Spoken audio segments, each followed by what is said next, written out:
आदाब नाज़रीन, आप लाजवाल न्यूज़ के डिजिटल प्लेटफॉर्म से जुड़ चुके हैं और मैं हूं सैयद नियाज़ शाह। वक्त हो चुका है ख़ास खबर का। ख़ास खबर में आज बात सियासत की और सियासत के साथ साथ पुंछ की और खित्ता पीर पंचाल की आवाम के लिए ये खबर जो है वो काफ़ी अहमियत के काबिल है।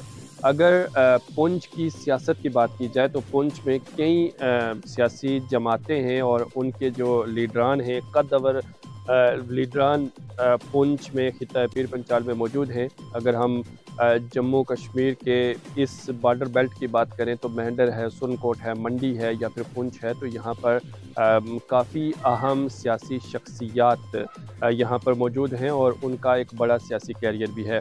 इन्हीं में एक साबिक मेंबर ऑफ लेजिस्लेटिव कौंसिल हैं डॉक्टर शहनाज गनई।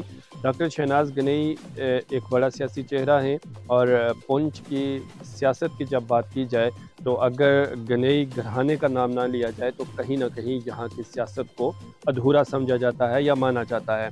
आज जो खबरें सामने आई हैं उसमें डॉक्टर शहनाज गनई ने भारतीय जनता पार्टी का दामन थामने का फैसला लिया है और उन्होंने दिल्ली हेडक्वार्टर में बीजेपी के दफ्तर में पार्टी में शमूलियत अख्तियार की। वहाँ पर जो है वो सीनियर लीडरान भारतीय जनता पार्टी के मौजूद रहे और उनकी मौजूदगी में शहनाज गनई ने भारतीय जनता पार्टी में शमूलियत अख्तियार की है। वो बीजेपी में पूरी तरह से यूँ समझिए कि ऑफिशियली तौर पर आज उन्होंने शमूलियत अख्तियार कर ली है।